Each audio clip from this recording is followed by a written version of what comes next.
I would like to now do some examples that have to do with word problems and some of the material that we have learned already. This particular example has to do with finding the width of a river. A surveyor can measure the width of a river by setting up a transit at a point C on one side of the river and taking a sighting of a point A on the other side.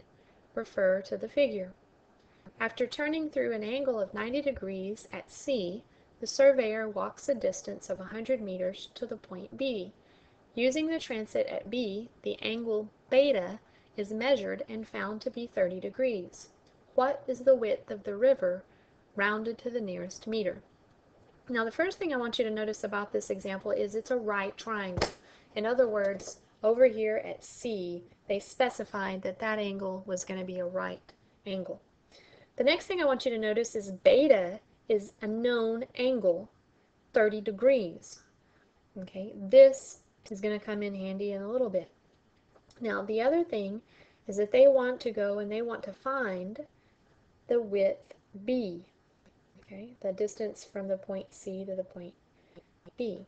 What you want to do in a situation like this is you want to take the information that's known, the 30 degrees and the 100 meters, and you want to involve the information that's not known, the small distance b.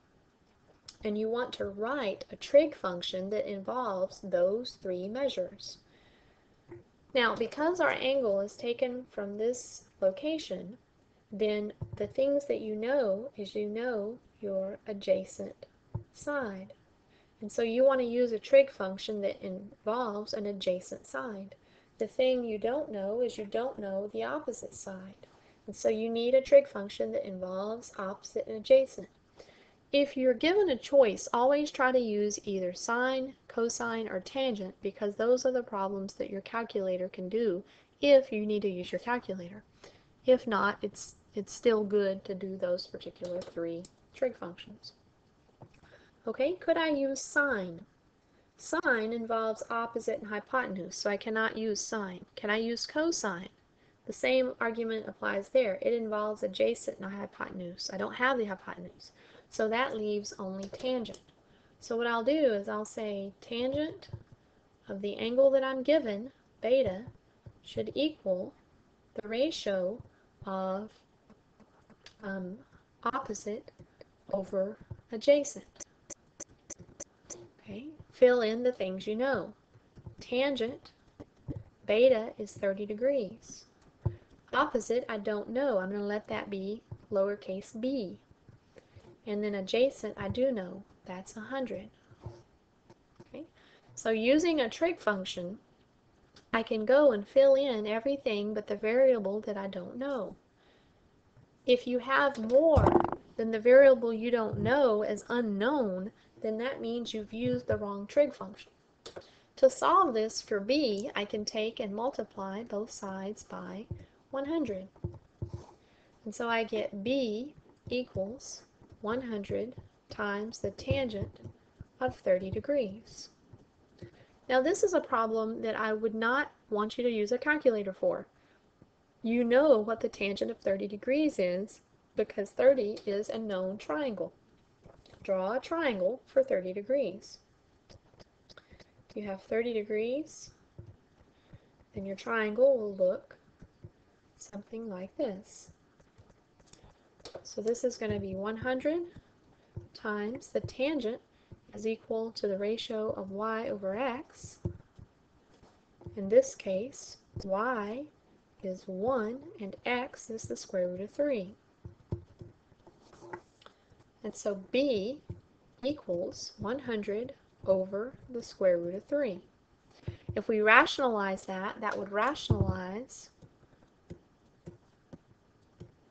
to 100 square roots of 3 over 3.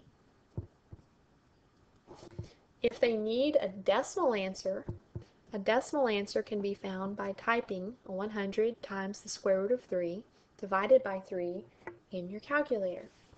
And if you go and you do that, then you'll end up with approximately 57.7, and this is in meters. Both of those answers, either the exact answer or the decimal answer, should be measured in meters. Now, the next example that I would like to look at is something similar. This one has to do with finding the height of a cloud.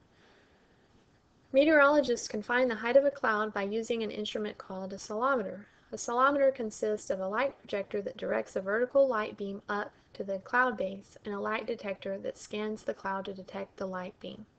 See the figure.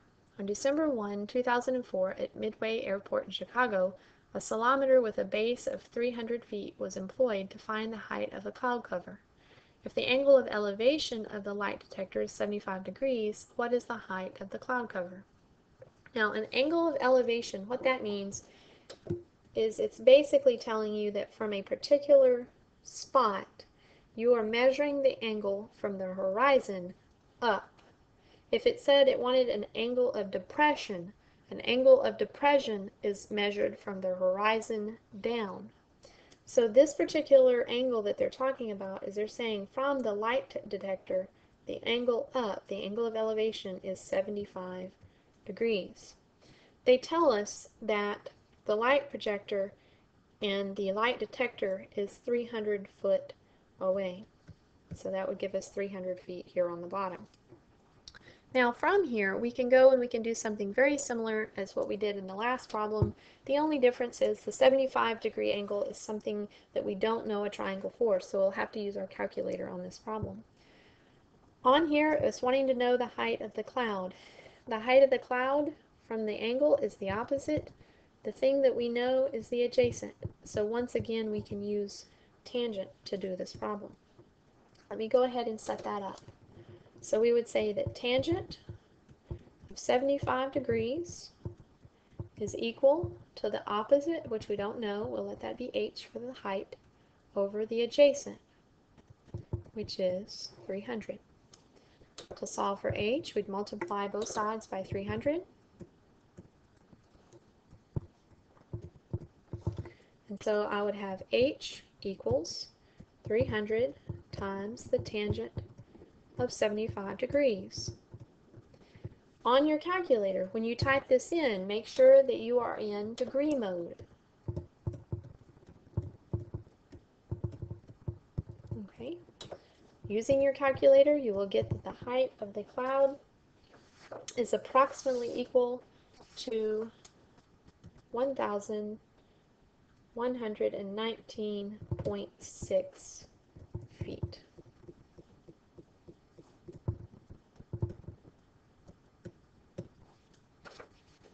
This concludes my first examples over applications and finding trig function values.